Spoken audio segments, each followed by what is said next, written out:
What can I do with Puppet? What is desired state?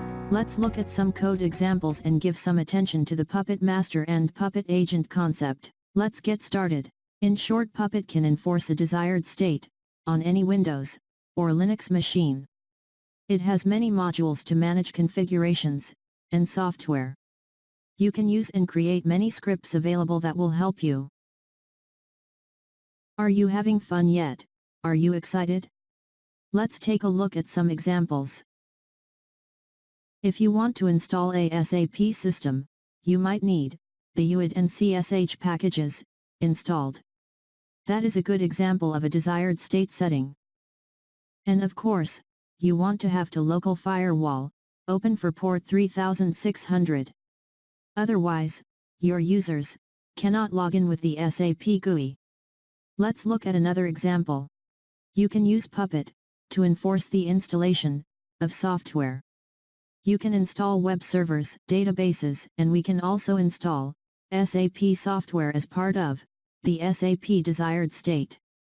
Thinking along this road, we can come up with all details needed to run SAP. Here you see some more examples that are part of your SAP desired state. For example, don't allow SAP star login. SAP router should be running. Gateway and message server security should be enforced. Web dispatcher admin password change. Let's take a look at some code to see how the Puppet code looks for installing packages. Here we see two examples on how to install and remove packages. You can do this on Red Hat with a yum install as well. An advantage of using Puppet code is that this will also work on CentOS, SUSE, Debian, or any other Linux or Unix system as well. Let's test this code on a server. On this server, Puppet agent is installed. And for example, telnet cannot be executed. Let's create a file demo_install.pp, here we place the installation part. Now run Puppet to make it happen. As you can see, I can run telnet now. How cool is that? Let's create a second file, demo_remove.pp, and copy the lower part in there. Now run Puppet and you will see that telnet is no longer available. It is that easy. In the previous example, I used the Puppet apply to enforce the installation of the packages.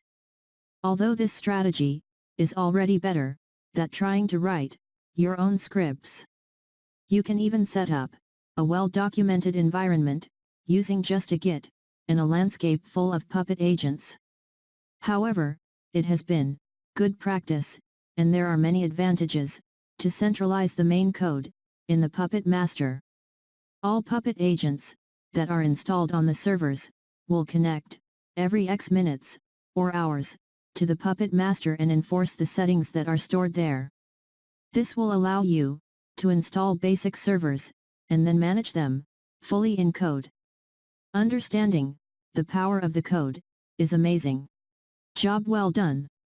You are amazing.